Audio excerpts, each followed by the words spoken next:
नमस्कार। आज मैं आपके सामने अपना एक नया टॉपिक लेकर आई हूँ कि अक्सर जो शिक्षक लोग होते हैं उनके समक्ष एक समस्या उत्पन्न होती है कि जब वो क्लास में जाते हैं और अपने विद्यार्थियों के समक्ष होते हैं तो उनको बहुत सारी समस्याओं का सामना करना पड़ता है। तो आज का जो मेरा विषय है या मेरे प्रकरण या टॉपिक का जो नाम है वो यही है कि क्लासरूम में हम स्टूडेंट्स को मोटिवेट कैसे करें, कि अपने विद्यार्थियों को अभिप्रेरित कैसे करें। जब हम शिक्षक बनते हैं तो हमारे हर एक किसी के मन में एक होता है कि मैं ऐसा शिक्षक बनूं कि सब मुझे पसंद करें, और पसंद करने के साथ साथ सब विद्यार्थी मुझसे अपनी मन की बातों को शेयर करें। तो हर एक की इच्छा होती है, हर व्यक्ति अपने में परफेक्ट दिखने की कोशिश करता है। तो उसी तरह टीचर का भी एक रोल है कि वो भी अपने को मतलब ये मान कर चलता है कि वो सब विद्यार्थी के अरे कितने अच्छे टीचर हैं, कितने बढ़िया पढ़ाते हैं और कितना अच्छा उनका व्यवहार है। उसी तरह जब विद्यार्थी क्लासरूम में आता है तो वो भी कुछ चीज़ अपने मस्तिष्क में लेकर आता है कि मैं जिस स्कूल में जाऊंगा या जिस कॉलेज में जाऊंगा वहाँ का माहौल कैसा होगा, कैसे टीचर्स होंगे। सभी के मन में ये सब चीज़ें विचार आते हैं। तो जब बच्चा क्लास में एंटर करता है तो हमारा जो शिक्षक है उसका एक रोल हो जाता है, उसका ये कर्तव्य बन जाता है कि वो अपने विद्यार्थियों को कैसे समझे, कैसे वो शिक्षा प्रदान करे कि मेरा विद्यार्थी अच्छे से अच्छे नंबरों से पास हो जाए। तो कौन कौन से तरीके या टेक्निक्स किसी भी टीचर को क्लासरूम में अपनानी चाहिए जिससे कि उसका विद्यार्थी फ्यूचर में मोटिवेट होता रहे। मोटिवेशन जो एक वर्ड है जिसको हम बोलते हैं अभिप्रेरणा, इसका अर्थ है कि प्रेरित होना। अब प्रेरित तो आदमी किसी भी तरीके से हो सकता है, चाहे वो अपने आप से भी प्रेरित हो सकता है और चाहे वो बाहर से प्रेरित हो। अपने आप से मतलब जैसे अभी हम देखते हैं मस्तिष्क में हमारे एक विचार आता है कि जब हम किसी मंदिर के सामने से गुजरते हैं या किसी मस्जिद के सामने से गुजरते हैं, गुरुद्वारे के सामने से, तो हमारा मस्तक अपने आप ही नीचे की झुक जाता है। क्या कभी किसी ने कहा है हमें से सिर झुकाने के लिए? नहीं। ये क्या है, हमारी अंदर की अभिप्रेरणा कि हम स्वयं ही वो कार्य करने के लिए प्रेरित हो रहे हैं। एक दूसरा तरीका ये है कि हम दूसरों के द्वारा प्रेरित होते हैं, मतलब कि हमें कोई दूसरा अभिप्रेरित करे वो काम करने के लिए। जैसे शिक्षक का गुस्सा होना विद्यार्थी को अभिप्रेरित करता है कि वो कोई गलत काम ना करे। तो वही से सब चीज़ें क्या है, अभिप्रेरणा।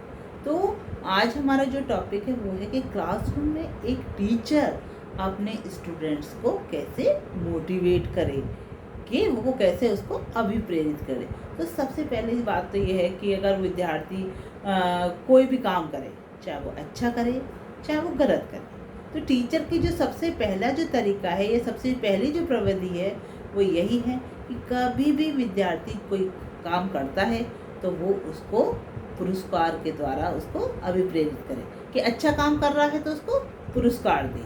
और कभी गलत काम भी करते हैं विद्यार्थी, तब क्या करना चाहिए उसको कभी कभी थोड़ा बहुत दंड भी देना चाहिए कि कभी कान पकड़ के खड़ा कर दो, हाथ ऊपर करके कर दो।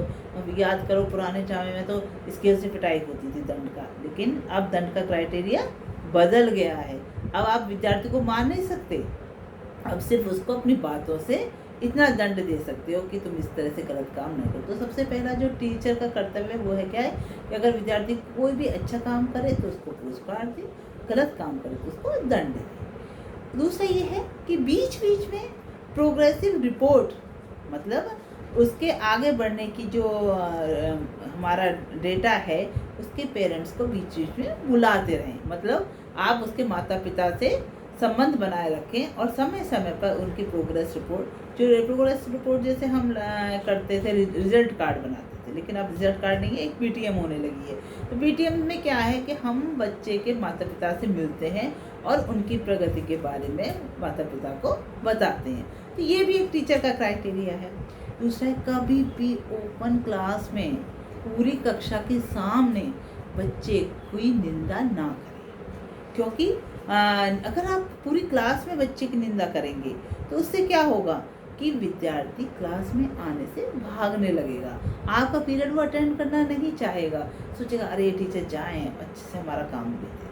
तो ऐसी आप कोई भी काम ना करें कि खुली क्लास में जब सारे विद्यार्थी बैठे हों, कभी भी विद्यार्थी की निंदा खुली क्लास में ना करें। और आपको उसके बारे में कुछ कमी या अच्छाई बतानी है तो उसको क्या अलग से उसकी काउंसलिंग करें, क्लास के बाद, क्लास ख़त्म होने के बाद या क्लास से पहले या वीक में कभी ऐसा समय निकाल कर जब बच्चा सब करें, तो उससे क्या होगा कि अगर बच्चे को अपनी कमी का पता भी चल जाएगा और वो आपके परेशानी को समझेगा भी। एक बात आती है हमारे कि नई नई तकनीकी से पढ़ाना। पुराने टाइम में तो एक पेड़ के नीचे शिक्षक पढ़ा दिया करते थे, कोई चीज़ें विद्यार्थी सुनता रहता था, टीचर बोलते रहते थे। लेकिन अब क्या हो गया है, अब तरीका बदल गया है। अब हम नई नई टेक्निक्स का प्रयोग करते हैं, जैसे प्रोजेक्टर से पढ़ाते हैं या फिर ऑडियो विजुअल एड्स का प्रयोग करते हैं। कोई कहीं आपको घुमाने भी ले जाते हैं, ये भी एक पार्ट है हमारा कि कभी कोई टॉपिक क्लियर करने के लिए हम ग्राउंड में भी ले जाते हैं या पिकनिक भी मना देते हैं, तो घूमते घूमते भी पढ़ते रहना है ना। तो ये भी हमारा एक मोटिवेट करने का तरीका है कि हम विद्यार्थियों को इस तरीके से नई नई टेक्नोलॉजी के द्वारा पढ़ा कर भी मोटिवेट करते रहते हैं। दूसरा कि एक टेक्निक है नोवेलिटी, कि मतलब कोई नवीनता, कि हम जो भी होम असाइनमेंट दें या भी जो भी गृह कार्य दें, ये नहीं कि लिख कर ले आना प्रश्नों के उत्तर, ऐसा नहीं है। मतलब हम कुछ काम नया तरीके से, कोई प्रोजेक्ट बनाने को दें या कुछ अलग से उनको कोई कार्य ऐसा दें जिसमें उनका इंटरेस्ट रहे। और जब किसी का व्यक्ति का किसी में रुचि होती है तो उसको क्या अच्छा लगता है, काम करने में मज़ा आता है। तो हम क्यों ना एक जो होम असाइनमेंट दें उसमें नवीनता लाएं, नोवेलिटी लाएं, जिससे कि वो व्यक्ति अच्छे से अच्छा काम घर से कर लाए। समय भी दें बच्चे की, बीच बीच में क्या करें, हम काउंसलिंग भी करते रहें कि भाई बेटा तुम्हें क्या समझ में नहीं आ रहा, क्या है। क्योंकि हर व्यक्ति की रुचि, उसका दृष्टिकोण, उसकी महत्वाकांक्षाएं सब कुछ अलग होती हैं, एक व्यक्ति दूसरे से अलग होता है। तो हम ये मानकर चलते हैं कि हमें ऐसी तरीके से बच्चे को मोटिवेट करना चाहिए, नई नई टेक्नोलॉजी दें, उसकी निंदा ना करें, उसे पनिशमेंट, रिवार्ड दें, उसको पुरस्कार दें। पुरस्कार क्या, पहले क्या था, पुरस्कार करने का तरीका क्या था, सिर्फ छोटी छोटी कटोरी, कोई लूडो, ये सब पुरस्कार में देते हैं। लेकिन अब शील्ड, बड़े बड़े क्या कहते हैं, शील्ड वगैरह भी हम प्रोवाइड कर सकते हैं, सर्टिफिकेट्स दे सकते हैं हम बच्चों को, जिससे कि वो आगे आगे काम करें। समय पर प्रतियोगिता भी करते रहें, जैसे कोई ग्रुप डिस्कशन करा दिया, कोई स्पोर्ट्स करा दिया, तो डिफरेंट टाइप्स की हम मतलब क्या बोलते हैं, प्रतियोगिता भी करा सकते हैं, जिससे कि बच्चे इन्वॉल्व रहे, वो ज़्यादा से ज़्यादा उसमें काम करें। एक्सकर्शन के लिए ले जाएं, ग्राउंड में ले जाएं, टूर ले जाएं। टूर भी एक तरीका है, क्योंकि क्या है, टूर से क्या सहभागिता बढ़ती है बच्चों में, एक वर्क एक साथ एक एनवायरनमेंट में करने का मज़ा आता है। तो उससे क्या होता है, हमें एक दूसरे का कॉर्पोरेशन मिलता है, सहयोग मिलता है, और इस आधार पर बच्चे में एक सहनशीलता ये भी डेवलप होती है। तो इस तरह के कार्य भी हम कर सकते हैं कि अपने स्कूल लेवल पर मतलब उनको जगह जगह घुमाएं, या कोई ग्रुप डिस्कशन कराएं, या कोई अंताक्षरी कराएं। और ये नहीं कि सिर्फ पढ़ाई की बातें कराएं, नहीं, कुछ बच्चे के इंटरेस्ट पॉइंट ऑफ व्यू को देखते हुए गेम, या कभी म्यूज़िक कंपटीशन, कोई मेहंदी कंपटीशन या डिबेट, कुछ भी मतलब ऐसा करा सकते हैं कि जिसमें इन्वॉल्वमेंट ज़्यादा से ज़्यादा स्टूडेंट्स का हो।